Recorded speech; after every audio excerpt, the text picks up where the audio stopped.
Welcome to Martha's Stories. I'm not saying it to be mean, he said, spatula still in hand, bacon grease snapping in the pan. But we're short on rent this month. Either your pension helps out, or you start looking for other arrangements. He didn't look at me when he said it. Just kept flipping bacon like we were talking about the weather. I stood there in my robe, still holding the mug of chamomile I hadn't had a sip of yet. It was only 8:15.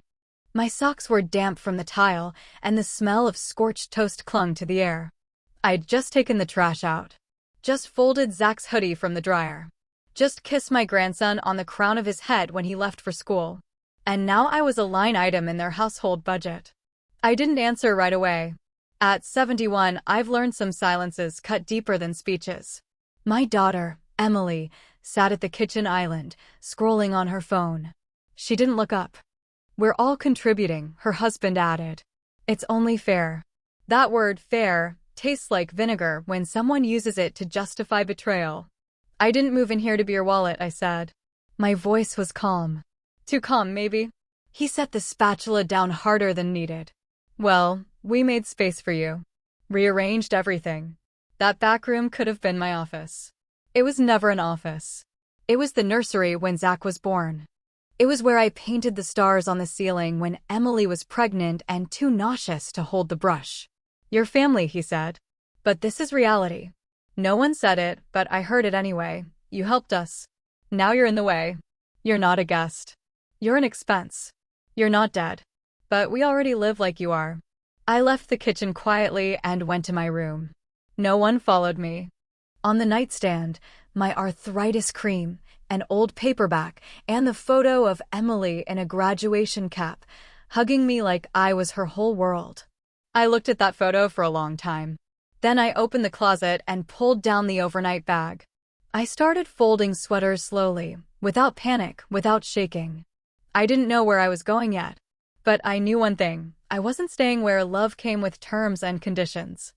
And I wasn't going to beg to remain in a house where they'd already erased me. They didn't throw me out. They just stopped making room. I packed slowly, quietly, the way you do when someone's sleeping in the next room and you don't want to wake them. Only no one in that house was asleep. They were just pretending not to see. I zipped the old brown suitcase I'd brought after my hip surgery. The same one I'd used years ago for weekend trips with my late husband. It still smelled faintly of lavender and plastic. I packed 2 sweaters, my blood pressure pills, 3 pairs of socks, my toothbrush, and the envelope I'd hidden in the lining of my coat pocket. It held the last of what I'd saved from before Emily got married. Not much. But it was mine. Downstairs, the house moved on like I didn't exist. The dishwasher hummed. The TV flickered in the living room. My grandson laughed at something on his tablet. No one came to ask what I was doing. No one asked where I was going. At noon, I made a pot of chili. I set the table. I didn't say a word when Emily came in and filled a bowl for herself. She didn't say anything either. We sat in silence, 2 women separated by a lifetime of compromise. I'll be out for a bit, I said eventually. Might not be back tonight. She glanced up from her phone. Are you okay? It was the most human thing she'd said all day. I almost believed it. I'm just taking some air. She nodded like it was fine, like her mother leaving the house with a packed suitcase was something that happened all the time. By the time I stepped out, the sun was already fading, shadows stretching across the sidewalk. I pulled my coat tighter around me and started walking. I didn't have a destination, just direction. 2 blocks down, I passed a girl sitting outside a coffee shop with pink headphones and a laptop. She looked up briefly, then looked away. I kept walking. At the bus stop, an older man in a denim jacket sat on the bench, sipping something from a thermos. Headed somewhere warm, he asked. Hopefully, I said. He smiled, didn't press. A bus pulled up. I stepped on. The driver didn't look at me. No one ever does when you're old. I dropped my fare in coins. Sat near the back. The city outside was all holiday lights and cold storefronts. Inside the bus, it smelled like wet coats and quiet disappointment. I didn't cry. I wasn't heartbroken. Not anymore. Just tired. I was their foundation for years. One crack and they built over me like I was never there. At the next stop, I got off near the train station. And that's when I saw it, a paper sign taped to the glass door of a cheap motel across the street. Vacancy. Weekly rates available. I crossed without thinking. I didn't need forever. I just needed one night where no one saw me as a burden. And no one could unplug my lamp. The motel smelled like old coffee and bleach. The kind of place where no one asks for last names. Where the front desk clerk doesn't look up unless you cough. I stood there for a minute, suitcase in hand, rain dripping from my coat hem onto the tile. A young woman with dark circles under her eyes finally emerged from the back office. She wore a hoodie with a logo I couldn't read and her name tag said Maya. "You looking for a room?" she asked. "Yes," I said. "Just for a few nights." She slid a form across the counter. ID and card. I handed both over without comment. She didn't ask why a woman in her 70s was checking into a place like this alone. She didn't ask anything at all. Bless her for that. Room 108. Down the left hall. Door sticks a little. She handed me a key on a cracked plastic tag. I nodded. The hallway was narrow and damp, carpet faded in patches. I unlocked the door and stepped into a room that smelled like lemon cleaner and desperation. There was a bed, a dresser, a bolted TV, and a table with a plastic chair. No art on the walls. Just beige. But it was quiet. I sat on the edge of the bed. My knees popped. I looked around. This room, ugly, empty, anonymous, felt more like mine than Emily's guest room ever had. I took off my coat, folded it over the back of the chair. Sat for a while in the silence. Then I reached into my purse, pulled out my old flip phone and turned it off. No more group texts I wasn't included in. No more calls asking for favors. No more reminders that I was useful, not loved. I stood and opened the dresser drawer. It was clean. Empty. I unpacked my sweaters. Folded them one by one. This was not my home. Not yet. But it was my space. By morning, I found a diner 3 blocks away. Vinyl booths, bottomless coffee, a sign in the window that said help wanted, mornings. I walked in, asked for a table, and sat near the window. The waitress, a woman in her 40s with a voice like gravel, poured my coffee without asking. "You from around here?" she asked. "Used to be," I said. She nodded. "Well, welcome back." The coffee was bitter. The sun through the blinds hit the table just right. I took a sip and looked out at the street. They didn't abandon me. They just stopped pretending I belonged. I pulled the napkin toward me and wrote a name I hadn't said aloud in years. Alan Rivers. My lawyer. If they wanted to treat me like a tenant, I'd start acting like an owner. By noon I was back in the motel room, the plastic blinds clattering faintly against the window as the heater kicked on again. I laid the coffee receipt on the dresser like it mattered, like tracking my dollars meant I still had control over something. Then I pulled my bag onto the bed and reached into the zippered pocket. Folded in half, wrapped in an old grocery list, was the folder I hadn't touched in years. It was labeled in fading ink, House/Emergency/Emily. I opened it with slow fingers. Inside, copies of the home down payment I'd transferred to their account, the note where Emily had scribbled, "We'll pay you back one day, Mom. Promise." The mortgage documents I'd co-signed, just in case. The text printouts where she wrote, "You're a lifesaver." They had called it help. But it had always been payment. Rent, just in reverse, me paying them to stay relevant. The paper felt heavier than it should have. Like it knew too much. I remembered the night Emily called me crying about the basement flooding. I had wired them $2,000 the next morning. The time Zach needed a new laptop for school. The extra groceries when her hours got cut. But what do you call it when generosity becomes a leash? That afternoon, I called Alan Rivers. "Marilyn." His voice hadn't changed. Warm, steady. "I need to revise my will," I said. He didn't ask why. "Do you want to set up an appointment?" "No. I want to do it now. Over the phone. Just get it started." I gave him the details. No more default inheritance for Emily. No more quiet transfers or trust she'd never earned. Instead, I named a scholarship fund in honor of my late husband. For girls who grew up on library cards and hand-me-down coats. The kind of girl I used to be. Alan paused on the other end. Are you sure? I'm not angry, I said. I'm just finally done waiting to be remembered. We ended the call. I didn't cry. I wasn't cut out of their lives. I was spent, quietly, one deposit at a time. Later that night, I stood outside the motel, the sky bruised with clouds. The traffic buzzed past like I wasn't there. A woman in a puffer coat walked her dog past me. She looked over, met my eyes, then looked away. I wasn't someone to notice anymore. And yet, for the first time, I didn't need to be. I wasn't background noise. I wasn't furniture. I was movement. And in the morning, I'd walk into that diner and ask for the job. Not because I needed the money, but because I needed to be somewhere where my name wasn't only spoken when something broke. The diner opened at 6. I got there at 5:45. The neon sign buzzed faintly in the morning dark. My coat was zipped to my chin, breath white in the air. I stood outside until a stocky man with thick glasses unlocked the door and grunted, "You hear about the sign?" "Yes." He pushed the door open. "Kitchen's in the back. Heather handles the front." Heather showed up 15 minutes later with a keychain full of plastic tags and a coffee stain on her sleeve. She looked me up and down once, like she was deciding if I'd break before the shift ended. "You ever wait tables?" "I raised a family." She snorted. "Fair. No perfume, tie your hair back, and don't let the coffee run dry." I nodded. She handed me an apron and turned to the register like that was that. By 7, the place was full of tired men in work boots and nurses with smeared mascara. Orders flew. Plates clattered. I moved slower than the others, but steady. I poured coffee, cleared dishes, and remembered how to smile without apologizing for it. A man at booth 3 asked where they'd found me. "Back shelf," I said. "Under a blanket." "Still good." He laughed. Left to 5. By 9, I was sweating. My feet hurt.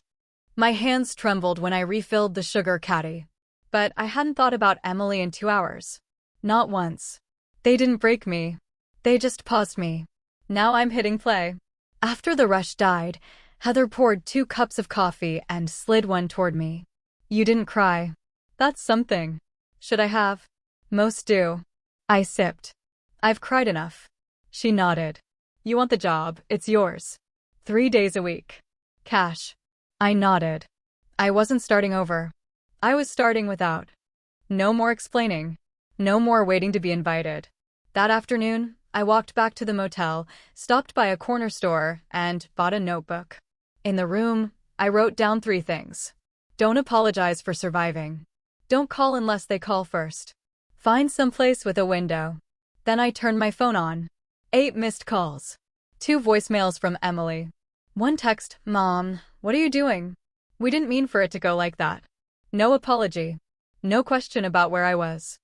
Just confusion, like I was the one who'd walked out mid-sentence. I turned the phone off again, set it in the drawer, and left it there. Outside, someone laughed in the parking lot. A child, maybe. The sound didn't hurt. I sat on the edge of the bed, looking at the notebook again. I hadn't written "Don't go back." I didn't need to, because the part of me that would have returned was already gone. 3 days into the job, my legs ached every night, but the pain was mine. It didn't come with guilt or silence. It didn't come from pretending not to hear someone ask if I was still useful. On the 4th night, I opened the drawer next to the motel bed and pulled out the envelope. The one I'd kept hidden since before Emily's wedding. The savings account number was still active. The balance was small, but steady. I hadn't touched it in over a decade. Until now. I walked to the bus stop, rode 2 routes to get downtown, and stepped into the credit union where Derek and I opened the account the year he passed. The teller was young, barely 20, with nails like seashells and a smile that didn't fade. "How can I help you?" "I need a withdrawal," I said. She pulled up my info, paused, then said, "Haven't seen much activity here." "I've been quiet a long time," I replied. She smiled, nodded. "Quiet's okay." I left with $500 in cash. Tucked it into my bag. Not for groceries. Not for anyone's rent. For escape. I didn't run away. I just stopped standing still. That same afternoon, I called a number I'd written down from the diner corkboard. Room for rent. Private entrance. Quiet only. No drama. A woman answered. Her voice was flat, skeptical. You're the one from the cafe? Yes. How old are you? 71. Clean? Yes. No guests. No late nights. You okay with that? I don't invite noise anymore. She gave an address and a time. Bring cash. I took the bus to the edge of town, walked 2 blocks past a shuttered laundromat and a tax office, then found it, a small gray house with peeling shutters and wind chimes that sounded like spoons in a drawer. She opened the door before I knocked. You Marilyn? Yes. She looked me over, cigarette in one hand. You're not what I expected. Neither are you. She smirked. Come on then. The room was clean. Sparse. A twin bed, dresser, a desk near the window. No framed quotes about family. No wedding photos. No reminders of being left behind. How much? I asked. $400 a month. Cash. You cook, you clean up. I don't do drama. Neither do I. She handed me a key. Rent's due now. I gave her 500s. She nodded, didn't count. You hungry? I paused. I could eat. We sat in her small kitchen with mismatched plates and leftover stew. No questions. No soft voice asking when I'd be moving back home. Just spoons clinking. And quiet. The kind that doesn't ache. The kind that doesn't accuse. The kind that stays. I started walking every morning. 2 blocks up, 3 blocks over. Past houses with sagging porches, kids' bikes tipped in front yards, laundry strung like small, surrendered flags. My hip ached, but I welcomed it. Pain that asked nothing from anyone was better than comfort bought with silence. On the 5th day, I passed a bakery just as they flipped the sign to open. The scent of cinnamon and yeast spilled into the street like a memory. Inside, the counter girl had kind eyes and a braid that reminded me of Emily at 12. Morning, she said. What can I get you? Just a scone. The plain one. She smiled, handed me change. You're not from around here, are you? I used to be. A long time ago. Well then, she said, welcome back. I took the scone to a bench outside. Watched the street breathe into its day. 2 teenagers passed, arguing about music. A man swept his storefront with slow, measured strokes. Across the street, an old woman dragged a plastic bin to the curb, muttering at the lid. It was all so ordinary. So alive. I ate slowly. Flakes of pastry fell onto my coat. I didn't brush them off. Some days, healing looks like crumbs on your chest and no one to impress. The barista stepped outside for a smoke break, leaned against the wall, and glanced my way. You waiting on someone? She asked. No. Just sitting. She took a drag. You look like someone who finally chose herself. I didn't answer right away. Then, maybe I did. She nodded, like she knew. Used to watch my mom wait on people who never came, she said. Thought that's just what women did. Sometimes it is. But not you. Not anymore. She smiled, half sad. Good. You wear freedom like someone who had to dig for it. We sat in silence while the wind moved the leaves like pages in a book no one had finished. I stood to leave, folded the empty paper bag into my coat pocket. See you tomorrow? She asked. Maybe. As I walked away, I caught my reflection in the bakery window. The coat was wrinkled, the shoes scuffed. But my shoulders weren't hunched anymore. I looked like someone who had nothing left to lose and finally stopped pretending she didn't know that. Later that night, I sat at the desk in my rented room, the one with the chipped corner and the drawer that stuck. I wrote one sentence in my notebook. I was your background. Then I disappeared. And for the first time in months, maybe years, I slept through the night. The knock came at dusk. Not loud. Not frantic. Just 3 dull thuds against the frame, like guilt arriving without apology. I didn't answer right away. From the small window above the sink, I could see Emily standing on the porch. Her hair was pulled back. Jacket too thin for the cold. She looked smaller than I remembered, or maybe I was finally seeing her without the soft filter of memory. She knocked again. My landlady glanced up from her crossword. You want me to tell her you're not here? No, I said. I'll do it. I stepped outside, left the door half-closed behind me. Emily didn't smile. She looked tired, not sorry. Hi, she said. Hi. I've been calling. I know. You didn't answer. I know. She shifted her weight. Zach misses you. I nodded. I miss him too. She looked at me like she expected something to break open. Some flood of forgiveness, maybe. The old version of me would have filled the silence with explanations, or tears, or a quick joke to make it easier. But not this time. You just left, she said. I met her eyes. No, Emily. I stayed too long. She swallowed hard. We didn't mean. Yes, you did. Her face tightened. It wasn't just me. Brandon. This isn't about him, I said quietly. He was never mine to lose. She looked down, blinked. I didn't know it got that bad. You didn't look. For a long second, we stood there in the growing dark, two women holding the weight of things unsaid. Then she said, I didn't think you'd just cut us off. I took a breath. Held it. Now you know what silence sounds like, from the one who always came back. She flinched like it stung. Because it did. She looked toward the car. Can we talk sometime? Maybe. Figure this out. Maybe, I said. But not today. I didn't owe her more than that. Not anymore. She hesitated, then nodded. Okay. I watched her walk back to the car, get in without looking back. When the engine started, I stepped inside and closed the door gently behind me. My landlady didn't ask what happened. Just kept filling in her crossword. After a moment, she said, You want dinner? There's soup. Sure, I said. We ate in the small kitchen, chairs creaking, spoons tapping lightly against ceramic. No speeches. No wounds reopened for show. Just two women who knew that peace doesn't always arrive in grand gestures. Sometimes, it just means you didn't open the door too wide. 2 weeks passed. No new calls. No knocks at the door. Just the quiet weight of absence, finally mine to carry alone. One afternoon, after my shift at the diner, I walked to the library downtown. It was the same building from my childhood, though the paint was new and the chairs less comfortable. I asked for access to a computer, and a teenage volunteer waved me toward the last row. I logged into my email. The subject line stood out like a bruise. Notice of beneficiary change, confirmed. I clicked it. Read every word. And exhaled. I had followed through. The house I helped pay for? No longer tied to my name. The emergency fund I built over the years? Redirected to a community literacy program under Derek's name. The will? Updated. Witnessed. Final. They didn't disown me. I disconnected them. I shut the browser and sat for a moment, fingers resting on the table, not shaking. When you're a mother, your love gets divided 1,000 ways and sewn into other people's lives. But that day, I stitched something back into myself. On the walk home, I stopped at the bakery.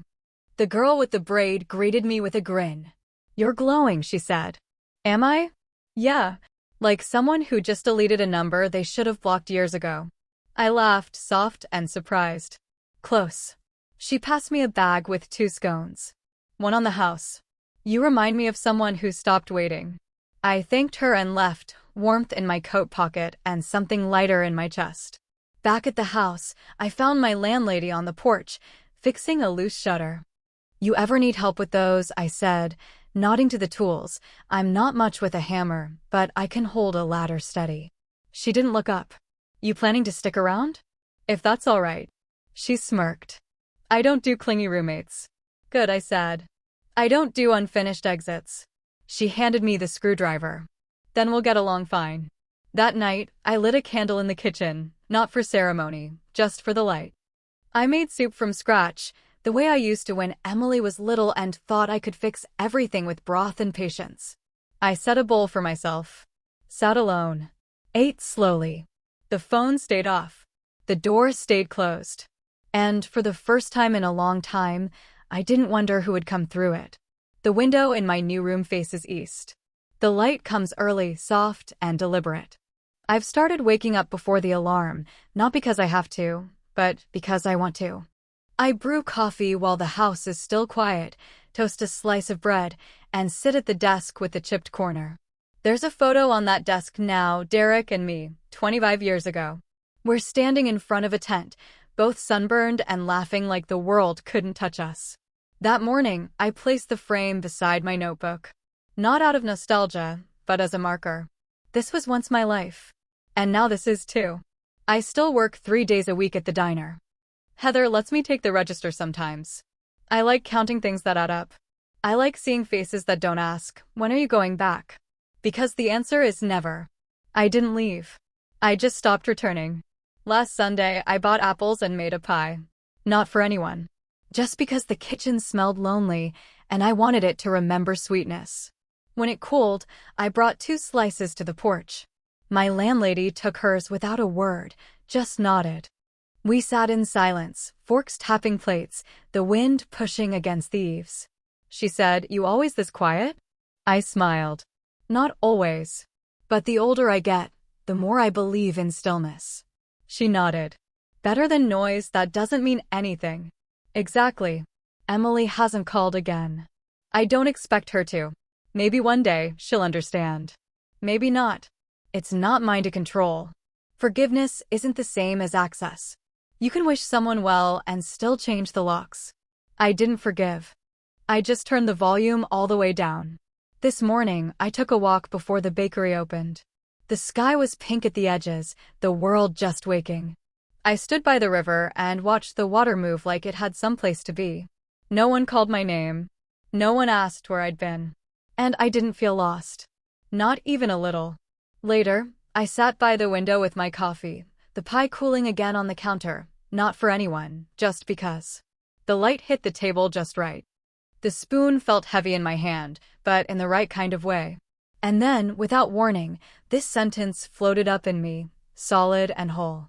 Sometimes love is just the decision to stop explaining. I wrote it down. Then I folded the page, set it in the drawer, and let the quiet have me. Fully. What would you have done in my place? If the story hit you, leave a like. And don't forget to subscribe, it only gets stronger from here.